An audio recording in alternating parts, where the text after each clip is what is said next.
My name is Olivia Grant, and I'm a 31-year-old middle school science teacher in Columbus, Ohio.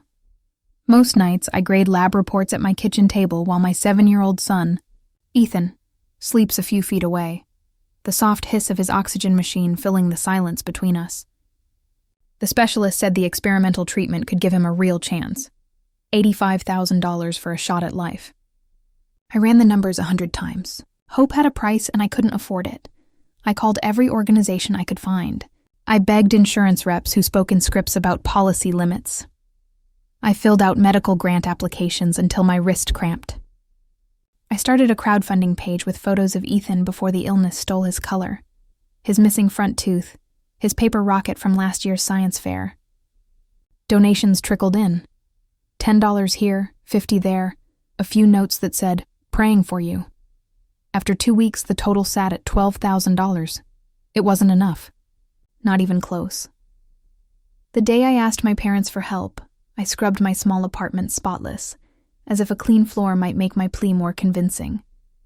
My father stood in the doorway, arms crossed. My mother hovered beside him, her mouth pressed thin. "We don't have that kind of money lying around, Olivia," my father said. "Be realistic." My mother's voice softened, but her eyes stayed hard. "We've helped before, honey. We can't touch our retirement again. I'll pay you back," I promised. "Every penny. I'll work extra hours, take a second job. Please."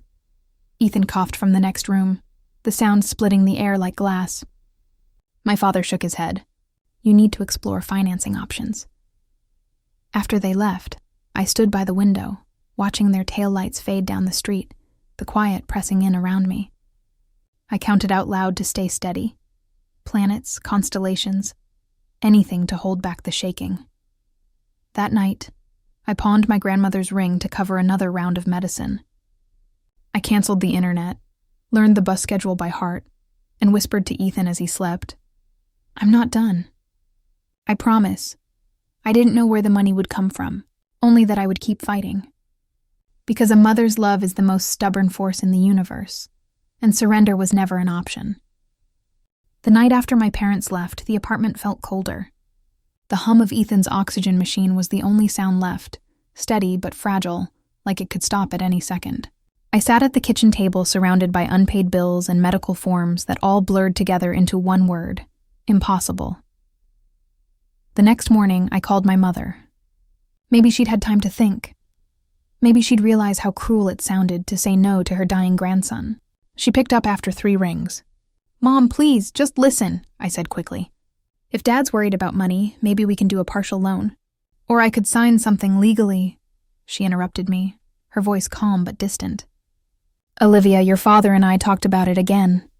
We can't take that kind of risk. You know how the markets are. What if something happens to us?" I stared at the floor, the words "something happens to us" echoing like a cruel joke. "Something's already happening to us, Mom. To Ethan." There was silence. Then she said softly, "You're a mother. You have to be practical, as if practicality could replace a heartbeat." By Friday, I was back at school teaching 8th graders about photosynthesis, pretending everything was fine. But when I looked at their healthy faces and heard their laughter, I thought of Ethan lying pale under hospital lights. I'd excuse myself between classes to sit in the storage room, pretending to check supplies while quietly crying into a box of safety goggles. That weekend, my sister, Claire, called. Her voice was bright and airy. "Olivia, you'll never guess. Jeffrey proposed." I tried to sound happy. "That's great, Claire. I know. Mom and Dad are thrilled. They said they're paying for the whole wedding, like no budget limits." "Can you believe it?" My hand went numb around the phone. "No budget limits?" I repeated. "None," she said cheerfully. "They said it's their gift to me. Dad wants it to be perfect." I murmured something polite, and hung up before she could hear the silence stretching between us. Perfect. That was the word they saved for her. For me, there was only realistic. The next day, I visited my parents again, one last time to plead. My father was pruning roses in their immaculate front yard. The smell of mulch and fertilizer filled the air. "Dad, please," I began, holding the printed quote from the hospital. "This treatment could give him a chance. I'll pay you back." "You know I will."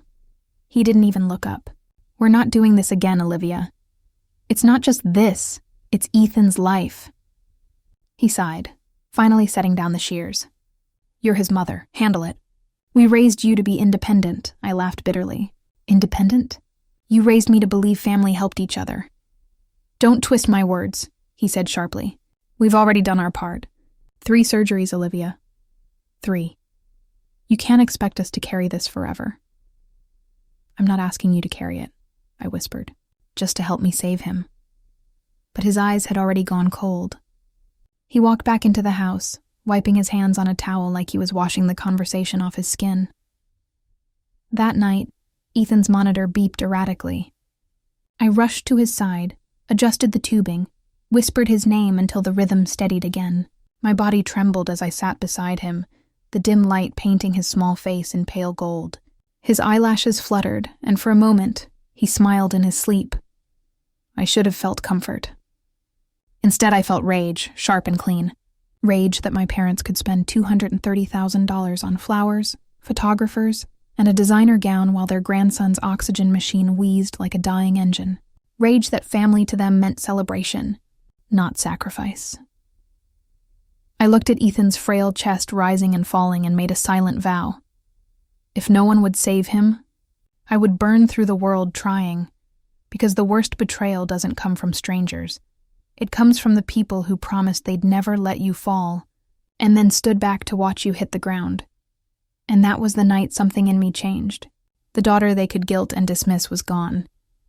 In her place, a mother was born, one who would never again beg for love disguised as obligation. The months that followed blurred together in a haze of hospital visits and bills I couldn't pay. Ethan's condition worsened by the week, and the hum of the oxygen machine became the soundtrack of our lives. Yet outside our small apartment, my family's world sparkled brighter than ever. Every phone call from my parents was about Claire's wedding. The venue was booked, a historic estate in Charleston, with marble fountains and chandeliers imported from Italy. My mother gushed over floral arrangements that cost more than my annual salary, while my father bragged about hiring a celebrity chef. I would sit on my couch, the smell of hospital disinfectant still clinging to my clothes, listening to them describe menu tastings and champagne towers. One evening, I was spoon-feeding Ethan his medication when my mother called again. "Oh, Olivia, you should see the dress Claire picked," she said. $12,000, but it's worth it. She'll look like a princess. 12,000? I repeated softly, staring at the half-empty bottle of medicine that cost $400 a week. Yes, but it's her only wedding day. We can't put a price on memories. I wanted to scream that I'd give anything for one more memory with my son, but I didn't. I just listened as she kept talking, her voice glowing with pride, oblivious to the sound of Ethan's labored breathing in the background. By spring, I'd sold almost everything I owned. My jewelry, my laptop, even the couch. The apartment looked empty, hollow, like the inside of a broken heart. And still, I couldn't reach the $85,000. My crowdfunding page sat stagnant at $12,942. The comments had stopped. The world had moved on. Then came the invitation. The envelope was thick, the kind made of heavy cardstock that smelled faintly of perfume. Gold-embossed letters spelled out, "The wedding of Claire Grant and Jeffrey Walsh, June 14th. Inside was a photo of them smiling in front of a vineyard, radiating happiness and wealth. Ethan looked at it, his small fingers tracing the gold lettering. "Auntie Claire looks like a princess," he whispered. "She does," I said, forcing a smile. But inside, something cracked. That wedding represented every dollar, every ounce of love my family had denied my son. It wasn't just a celebration, it was proof of their priorities. Proof that their version of family was conditional, shallow, and cruel. The night before the wedding, Ethan's monitor beeped again. I sat beside his bed, gripping his tiny hand. Outside, fireworks exploded, part of the weekend festivities. Each burst of light felt like a mockery, a reminder that joy was being celebrated somewhere else while mine was fading away. They had chosen flowers over flesh. Champagne over compassion. A perfect day over a precious life. And I swore, as the oxygen machine hissed in rhythm with Ethan's heartbeat, that someday, somehow, they would understand what they'd done. The house grew quieter after that. Quieter in the way that grief creeps in before it's fully earned, the silence that comes when everyone else has moved on, but you're still fighting. By July, Ethan's body had grown thinner, his voice softer. Every morning, I'd wake to the hiss of his oxygen machine and the faintest whisper, "Morning, Mama." I'd smile, even when my throat burned from crying through the night. I kept telling him, "We're almost there, baby, just a little longer." But I knew the donations had stopped, the bills had tripled, and the time was running out. I hadn't heard from my parents in weeks. The last message I got from my mother was a photo of a cake tasting, 6 perfectly frosted desserts lined, up on silver trays captioned, "We can't decide which flavor Claire loves more." I stared at it for a long time before deleting it. When I finally broke down and called my parents again, hoping maybe, they'd change their minds, my father's voice was clipped. "Olivia, we've discussed this. We're doing what's best for everyone." "For everyone?" I asked, my voice shaking. "You're planning a $230,000 wedding while your grandson can barely breathe. Who exactly is everyone in that equation?" There was a pause. Then, my mother's voice, sharp and defensive. "This isn't fair. You're trying to make us feel guilty for celebrating Claire's happiness." "Guilty?" I laughed bitterly. "If guilt fits, maybe it's because you should feel it." They hung up. That was the day I stopped calling. The weeks that followed were a blur of hospital rooms, unpaid bills, and quiet despair. The doctors started using words like palliative care, words that made me nauseous. I told them we'd find a way. I always did. But the truth was, I was running on fumes, physically, emotionally, financially. I took unpaid leave from school to be with Ethan full-time. My principal tried to be kind, offering casseroles and sympathy, but there's only so much comfort pity can buy. The world kept spinning. Students graduated, the seasons changed, and I stayed in that sterile, windowless room where time stood still. My parents visited once. They showed up in pressed clothes, smelling like expensive perfume and air conditioning, bringing a stuffed bear that still had the price tag on it. My father patted Ethan's head awkwardly, then checked his watch twice. My mother stood by the bed, wringing her hands. "He looks so tired," she murmured, as if she hadn't been part of what put him there. They left after 20 minutes, saying they had an appointment with the florist. That night, Ethan asked, "Grandma and Grandpa don't like hospitals, huh?" I froze. "Why do you say that, sweetheart?" "They always look scared when they're here," he said softly, "like they want to go home." I didn't know how to explain that they already were home, in their world, where problems were optional and suffering could be ignored. Claire came by once too. She stood in the doorway in a designer dress, her hair freshly styled. She didn't come closer, didn't touch him. "You're so strong, Olivia," she said with a rehearsed smile. "If there's anything I can do—" "There is," I said. "You can tell Mom and Dad to stop pretending this is normal." Her smile faltered. "You always make things so heavy." "Because they are heavy," I whispered. She didn't answer. She left before Ethan woke up. After that, it was just me and him. Nurses rotated in and out, murmuring sympathy they didn't mean to show. I started memorizing the rhythm of the monitors, the way his breathing changed depending on the hour. I kept my phone on silent because every vibration reminded me of what my family wasn't saying. When Ethan slept, I'd scroll through social media, my mother posting updates about final dress fittings, my father tagged in photos at a wine tasting, Claire posing in front of the venue's fountain with the caption, "Can't wait. For the best day of my life." The contrast was so cruel it almost felt unreal, but the truth was simple. My son was dying, and my family didn't care enough to notice. And as I watched the last traces of color fade from Ethan's cheeks, I realized something even darker. Their neglect wasn't new. It had just finally become visible. Because indifference doesn't start with one decision. It starts with every little time someone says, "Be realistic," when what they really mean is, "You're on your own." Ethan passed away on a Tuesday morning in late September. The nurse's voice was soft when she said his name, but I already knew. I had known the moment his breathing went quiet. There was no warning, no drama, just the stillness of a body too tired to fight anymore. His small hand was still in mine, fingers curled loosely like he was just asleep. The world didn't stop. The monitors beeped one last time. The clock on the wall ticked forward, and sunlight spilled through the hospital blinds like nothing had changed. But everything had. I held him for hours. The nurses asked gently if I wanted to let them take him, but I couldn't.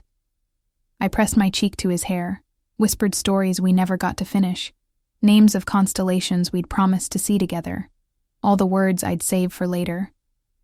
There was no later now. When I finally picked up the phone to call my parents, my hands shook so hard I almost dropped it. My mother answered. "Mom," I whispered. "He's gone." There was a pause, long enough for me to think she hadn't heard.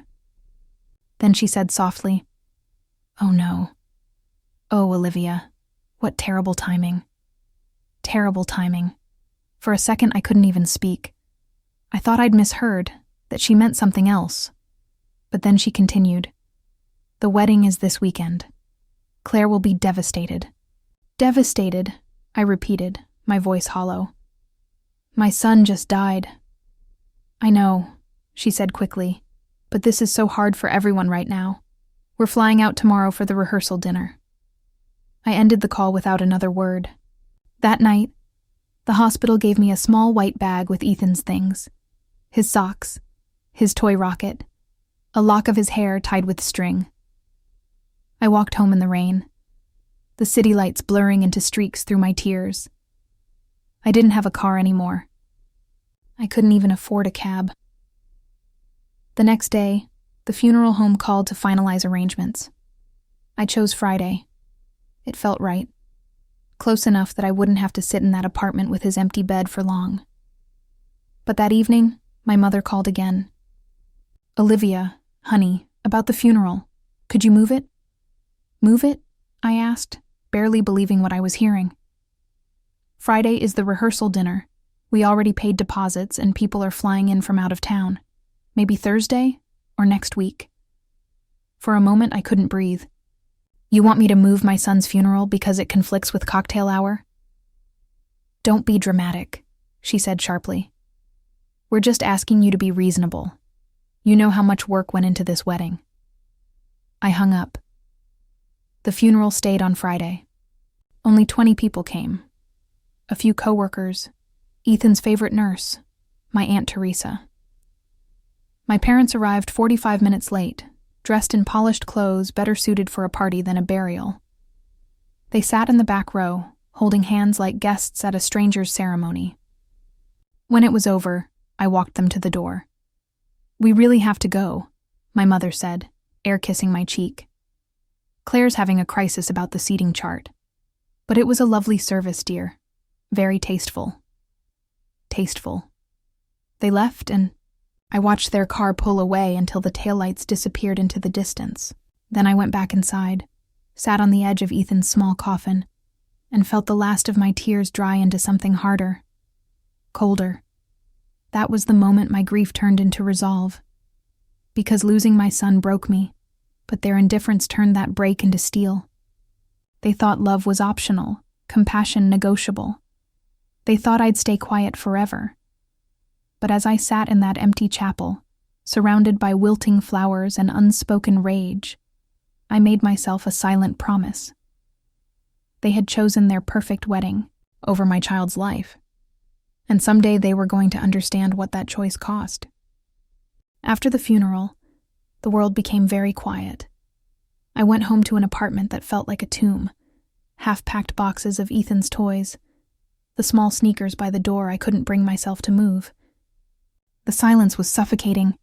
I used to fill that space with bedtime stories, the hum of the oxygen machine, his laughter echoing through the hall. Now, all I had were echoes of memory and the dull ache of exhaustion that no amount of sleep could fix.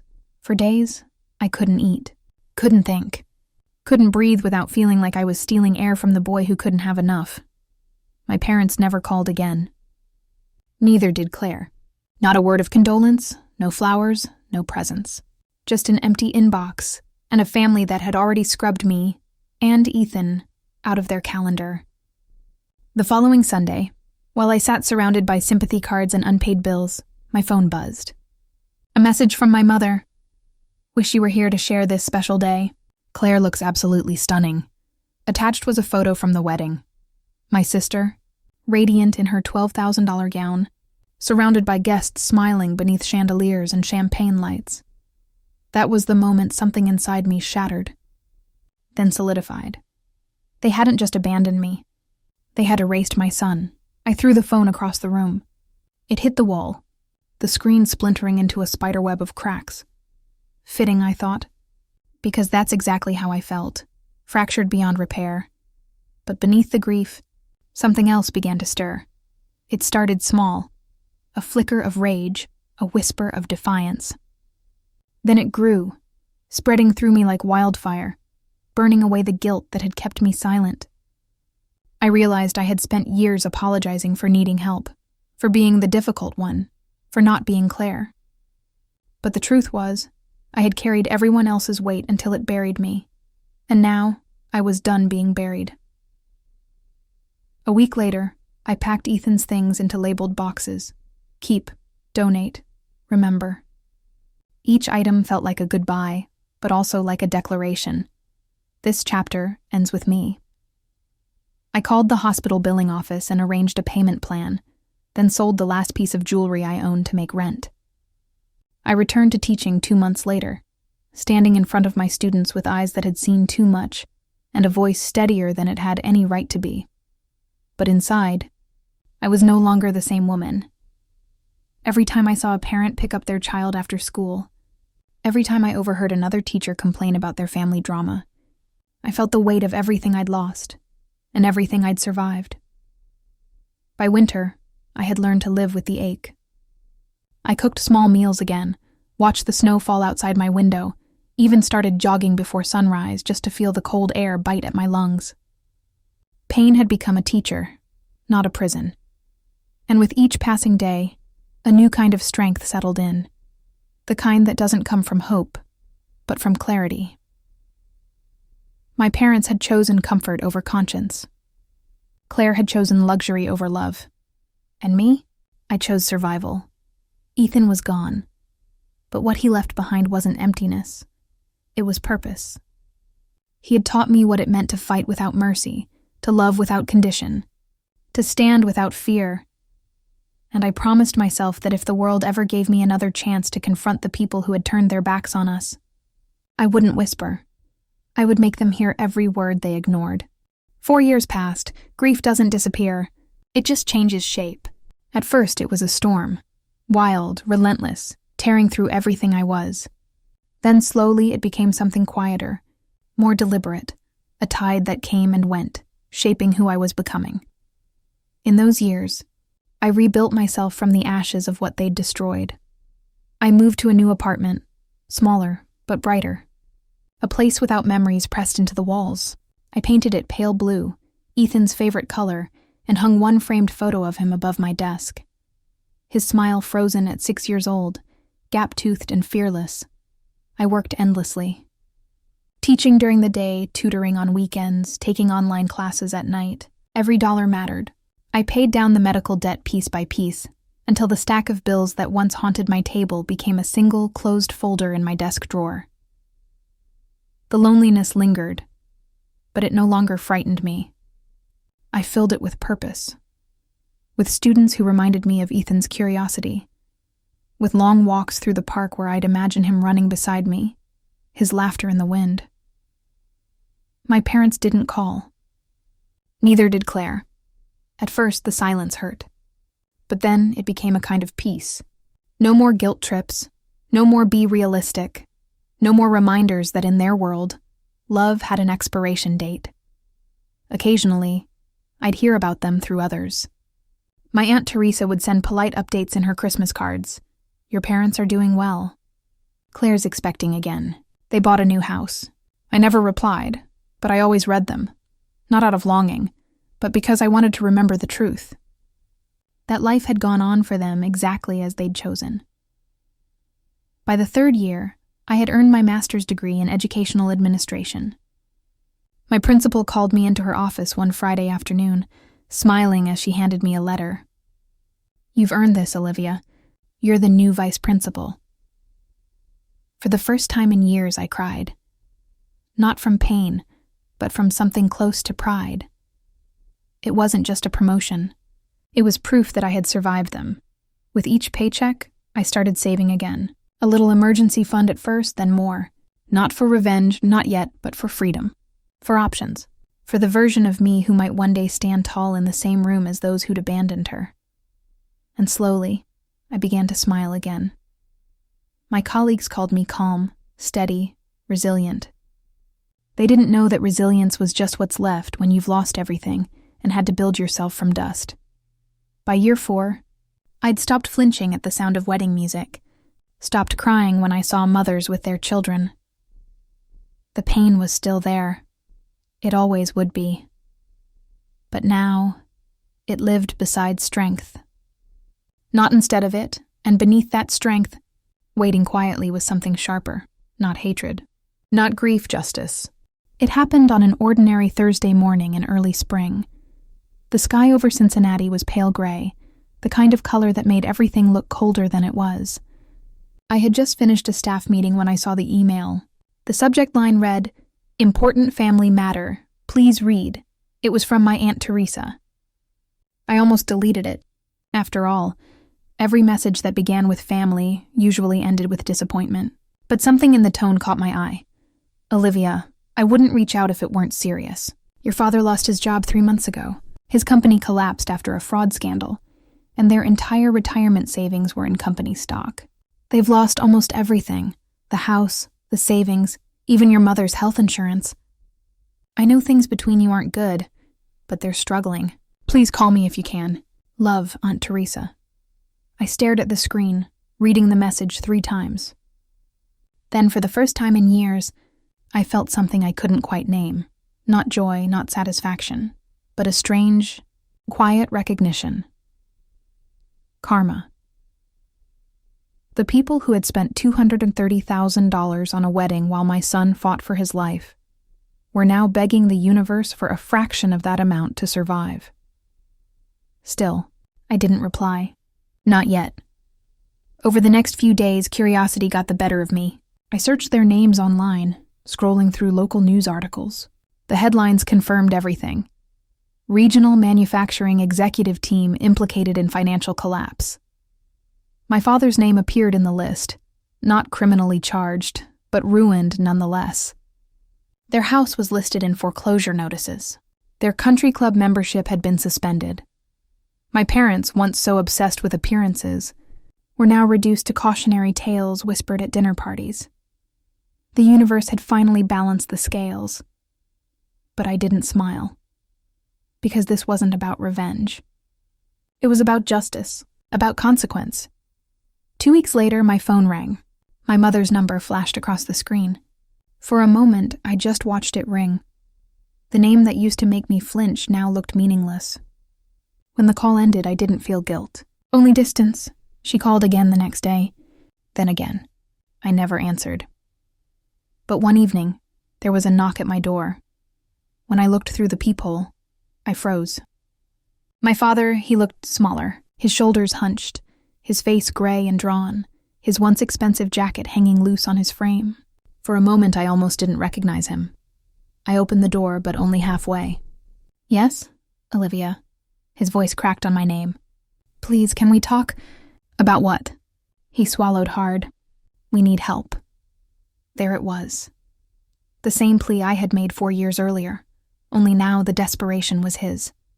I didn't say anything, so he continued, words tumbling out like loose stones. We lost everything. The house is in foreclosure. Your mother's been sick. Claire and her husband are trying, but they have kids now. Expenses. We're desperate. I tilted my head slightly. Desperate, I repeated. That's interesting. I remember being desperate once too. He flinched. Olivia, please. This isn't the time for bitterness, isn't it? He looked away. You don't understand. I've applied for jobs, I've tried everything. We just need something to get through the next few months. A loan. Maybe $20,000, even $10,000 would help. A loan, I said softly. From me. He nodded, eyes wet. You're doing well now. I heard you're a principal. You're steady. You could afford it. I let out a quiet laugh. You're right. I could afford it. But that's not the point, is it? He frowned. Then what is? The point, I said, my voice calm but sharp, is that you taught me what family means. When you left me to bury my child alone while you were choosing flower arrangements. Olivia, that's not fair. Neither was watching Ethan die while you hosted a rehearsal dinner. He said nothing. His silence was a confession. Finally, I sighed. How much did you say you needed? 90,000, he whispered. That would save the house. 90,000, I repeated. Almost exactly what Ethan's treatment would have cost. He froze. Please, we're not those people anymore. We've changed. No, I said. You've just fallen. He opened his mouth, then closed it again, eyes glistening. Will you help us? I'll think about it, I said. You'll hear from me. And then, for the first time, I shut the door on him. That night, I sat at my kitchen table, the same table where I'd once spread Ethan's medical bills, the same spot where I'd wept when my parents said no. Only now I didn't feel helpless. I felt powerful. I opened my laptop and began typing. Not a message to them, not yet, but a plan. For years I had saved every email, every bill, every receipt, every conversation that proved what they'd done. I had built my life on documentation, on truth. Now, I would use that truth as currency. They had taught me that love was conditional, but so was forgiveness. 2 weeks later, I called him back. Dad, I said, let's talk. The relief in his voice was almost painful. Oh, thank God. Olivia, we can come to you. Me, your mother, Claire too. We'll explain everything. Good, I said. My apartment. Saturday at 2. When the call ended, I sat in silence for a long time, tracing my finger across the edge of Ethan's photo on the wall. This wasn't revenge. This was the return of everything they'd buried. For 4 years, I had lived with the pain of their choices. Now it was their turn to live with the consequences. And as Saturday approached, I prepared myself, not as the broken daughter they once pitied, but as the woman they'd made, the one who finally stopped forgiving. Saturday arrived cold and gray, the kind of day that carried its own warning. I spent the morning arranging 3 chairs in my small living room and laying out a single folder on the coffee table. Inside it were printed documents, hospital bills, screenshots of text messages, the crowdfunding campaign page, and copies of the wedding receipts my mother had bragged about on Facebook. 4 years of silence, loss, and proof, all neatly organized. At exactly 2 p.m., there was a knock on the door. When I opened it, they were all there. My father looked worn down, the confident posture he used to carry, now replaced by something slouched and uncertain. My mother's hair was grayer, her skin pale, and she clutched her designer purse like it was a lifeline. Claire stood slightly behind them, overdressed for my modest apartment, her expensive perfume wafting into the hallway. Olivia, my mother whispered, eyes wet. You look so good, honey. Sit, I said simply. They did. Like students called before the principal, which, in a way, they were. My father cleared his throat first. We can't thank you enough for meeting with us. Things have been difficult. We didn't expect— No, I interrupted. You didn't expect cons. He blinked, the words catching him off guard. You came here asking for help, I continued. So before we talk about that, let's make something clear. I slid the folder toward them. This is everything I asked you for. Every call, every message, every medical bill, every we can't afford it.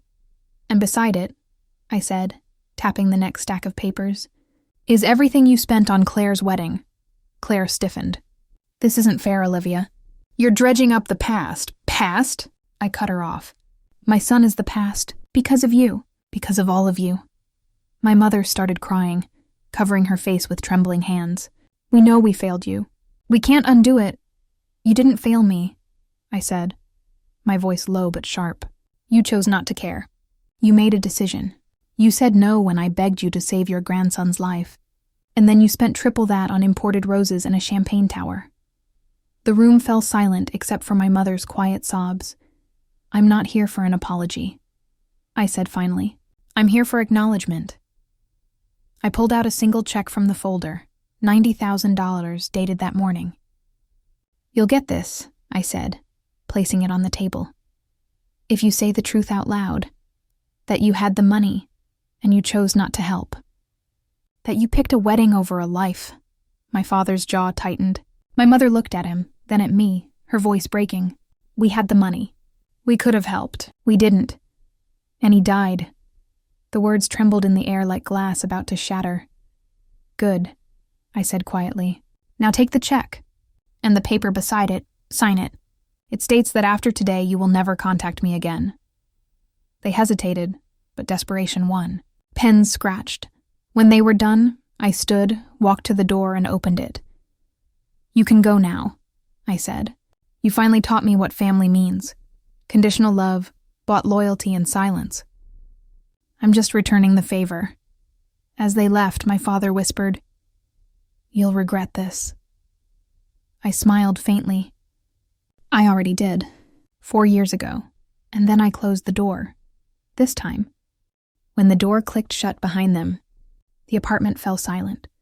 For a long moment, I just stood there, staring at the check-shaped void they'd left behind, the echo of everything they had taken, everything they had finally admitted. My hands trembled, but not from guilt, from release. 4 years of grief had twisted itself into something sharper, something controlled. Now, for the first time, it had form, truth, proof. I walked to my desk and opened my laptop. The glow of the screen painted the room in pale blue, Ethan's color. I pulled up the folder I'd built over the years. Evidence. Inside were photos, scanned receipts, email exchanges, text messages. Every time they'd dismissed me, every expense they'd bragged about, every wedding invoice my mother had shared proudly online. I opened a blank email and typed, Subject: the truth about what happened to Ethan. To Aunt Teresa. She'd been the only one who'd ever shown real kindness. The woman who had sent me $500 when no one else offered a dime. Who had sent me letters every Christmas, even when I never replied. Aunt Teresa, I'm writing because I think the family deserves to know the truth. Not the version my parents told, but what really happened. Attached is a full record of everything from Ethan's diagnosis to his final days, including the messages and receipts proving how they chose to spend money on Claire's wedding instead of saving his life. I'm not doing this for sympathy. I'm doing it because silence protected them for too long. You can share this with whoever you think should know. I trust your judgment, love. Olivia I attached the files, took one deep breath, and hit send.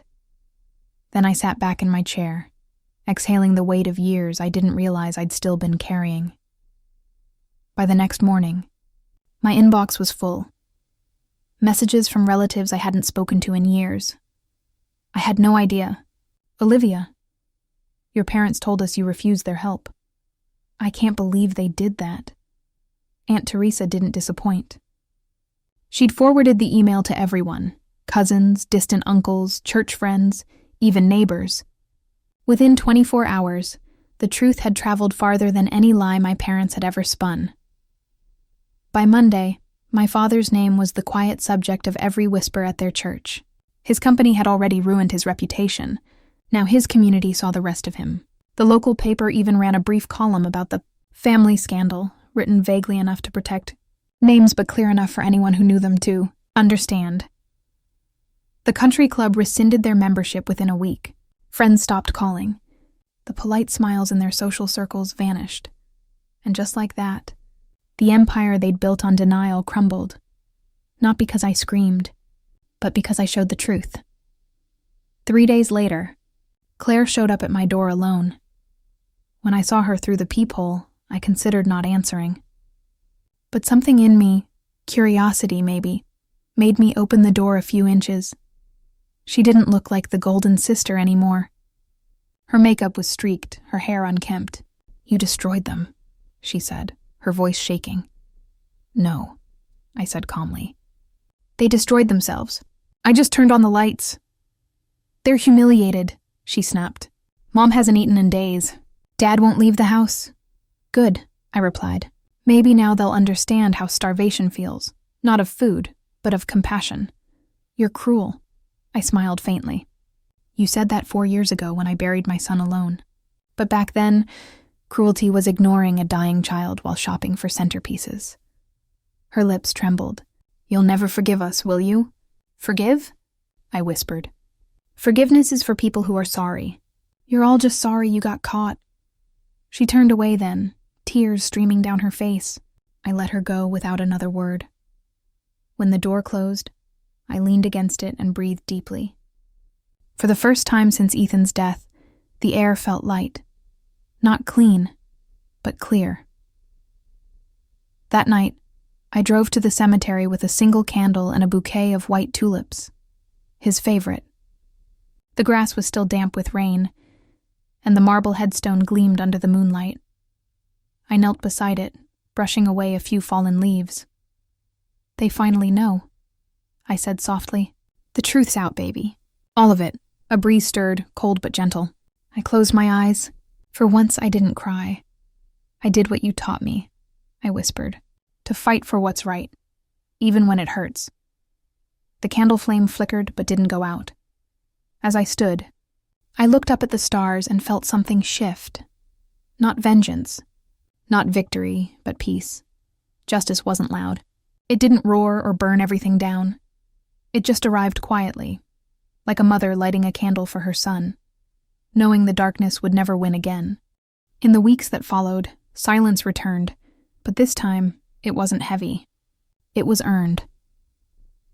News of what happened spread through every corner of my family's polished social world. My parents withdrew from everything that once defined them: the church, the club, the dinner parties.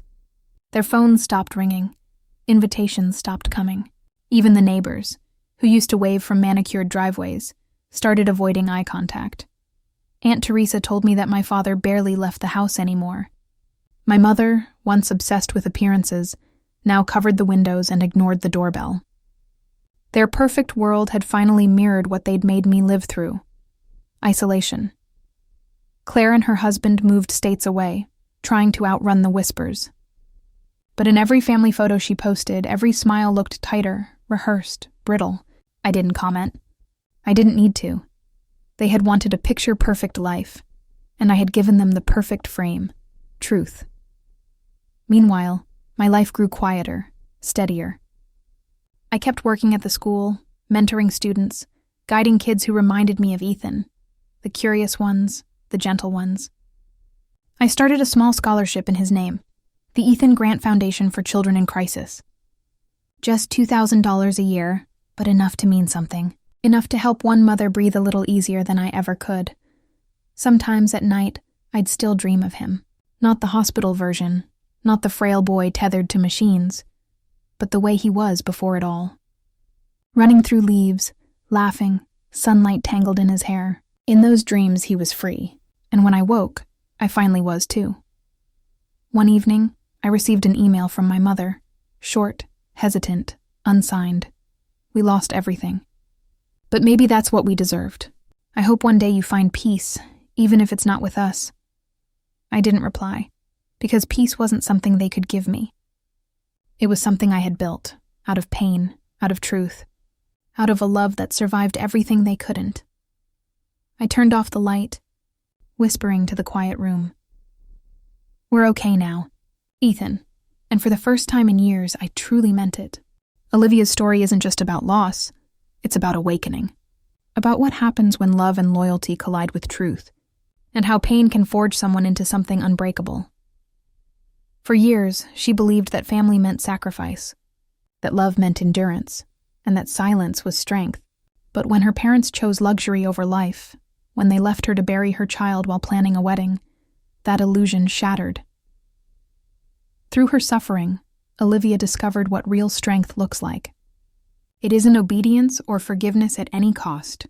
It's the courage to set boundaries, to demand accountability, and to walk away from those who weaponize love. Her justice wasn't about revenge. It was about reflection.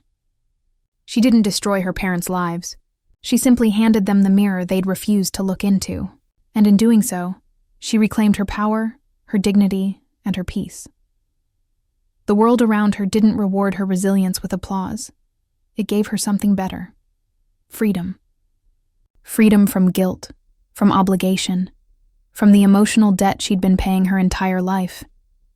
When Olivia built the Ethan Grant Foundation, it wasn't just a tribute. It was redemption. She turned her grief into something that could save others, ensuring that Ethan's legacy was one of compassion, not tragedy. Because real justice isn't about making others suffer. It's about breaking the cycle that allowed suffering to happen in the first place. Life lessons for the listener. Boundaries are not cruelty. They are protection. Saying no to people who drain you doesn't make you cold. It makes you wise. Family is defined by love, not blood. Sometimes the people you're born to aren't the ones who stand beside you when it matters. Choose your family by their actions, not their last names. Silence protects the wrong people. Speaking the truth may cost relationships, but it restores your self-respect. And that's priceless. Forgiveness isn't mandatory. You don't owe forgiveness to those who never showed remorse. Closure can come from acceptance, not reconciliation. Pain can be transformed into purpose. The hardest experiences can become your strongest motivations if you channel them into helping others or protecting yourself.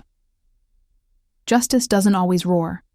Sometimes it whispers, in the form of calm strength, quiet dignity, and a life rebuilt on your own terms. You are allowed to outgrow the people who broke you. Healing doesn't mean returning to the same table that poisoned you. In the end, Olivia's story reminds us that the greatest revenge isn't destruction, it's peace. It's living a life so full of truth, purpose, and self-worth that the people who once hurt you can no longer touch it. Because justice isn't always about what you take back. Sometimes it's about what you finally let go.